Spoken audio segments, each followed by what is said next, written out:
مشتاق احمد صاحب ملازمت پیشہ ہیں. آپ کا سوال ہے کہ شرک کو چھوڑ کر میری ذات سے دانستہ یا غیر دانستہ لغزشیں ہوتی رہتی ہیں جس کا براہ راست فوری اثر میری روزی روٹی پر ہوتا ہے. توبہ کرتا ہوں، نادم ہوتا ہوں، ضمیر بھی ملامت کرتا ہے، لیکن پھر گناہ کی کشش شجر ممنوعہ کو چھوڑے بغیر نہیں رہ سکتی.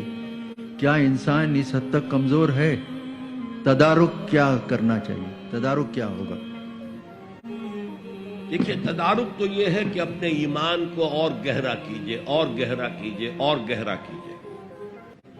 جس کا منبع اور سرچشمہ قرآن ہے. قرآن پڑھیں اور قرآن کو اول تو کوشش کریں، اگر آپ کی عمر ابھی ایسی ہے کہ آپ سیکھ سکتے ہیں تو عربی زبان سیکھیں اور قرآن کو اپنی آنکھ سے پڑھیں، ترجمے سے نہیں.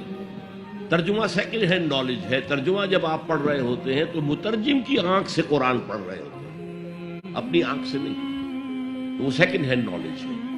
وہ نالج دے سکتا ہے، انسپائر نہیں کر سکتا. ترجمہ کبھی انسپائر نہیں کرتا. تو ایمان جو پیدا ہوتا ہے وہ قرآن کو سمجھ کر پڑھنے سے ہے. اس ایمان کی کمزوری کی وجہ سے ایسا ہو جاتا.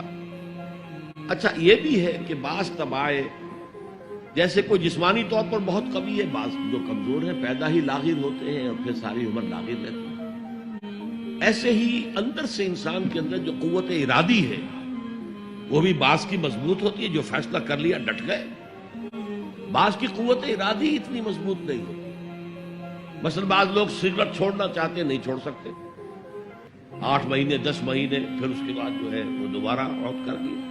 تو یہ وہ ان کی جو ول پاور ہے، اسٹرینتھ آف ڈٹرمینیشن، وہ کم ہے. تو اللہ نے ان کے لیے بھی فرمایا توابون خطاؤون کل بنی آدم خطاؤون، اور خیر الخطائین التوابون.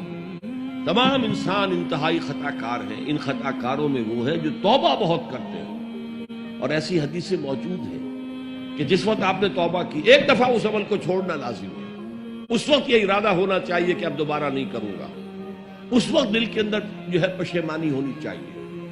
اور اگر وہ حقوق و لباد کا گناہ ہے تو یا تو جس کا پیسہ مارا ہے اس سے معافی حاصل کرے یا کمپنسیٹ کرے، اس لیے کہ حقوق و لباد کے جو معاملات ہیں وہ اللہ معاف نہیں کرے گا. اپنے حقوق کو معاف کرنے میں وہ بہت سخی ہے. اس کے بعد آپ کچھ عرصے کے بعد پھر گناہ ہو گئے، پھر توبہ کریں. پھر گناہ ہو جائے پھر توبہ کریں. جڑے رہیں اللہ کے ساتھ. میں اس کی مثال دیا کرتا ہوں، کسی بچے کو ماں مار رہی ہے، وہ بچہ ماں ہی سے لپٹ رہا ہے. اسی طریقے سے اللہ سے لپٹے رہو اور سمجھو کہ ہاں یہ مجھ سے گناہ ہو رہا ہے، پھر دوبارہ. تو اس لیے کوئی حرج نہیں ہے. اگر آپ کی قوت ارادی کمزور ہے تو اللہ تعالیٰ جو ہے آپ کی جو بھی قوت اس نے آپ میں رکھی ہے، آپ کے جینز میں کوئی کمزوری ہے تو میں بیان کر چکا ہوں کہ جو شاکلہ انسان کا ہے، قل کل یعمل علی شاکلتہ، یہ وہ جینز کے ذریعے سے بنتا ہے اور ماحول کی وجہ سے بنتا ہے. لہذا اس کے اندر اندر ہی آپ عمل کر سکتے ہیں. تو اللہ تعالیٰ جانتا ہے اور ہر ایک سے وہ اس کی وسعت کے مطابق حساب لے گا. لا یکلف اللہ نفسا الا وسعها.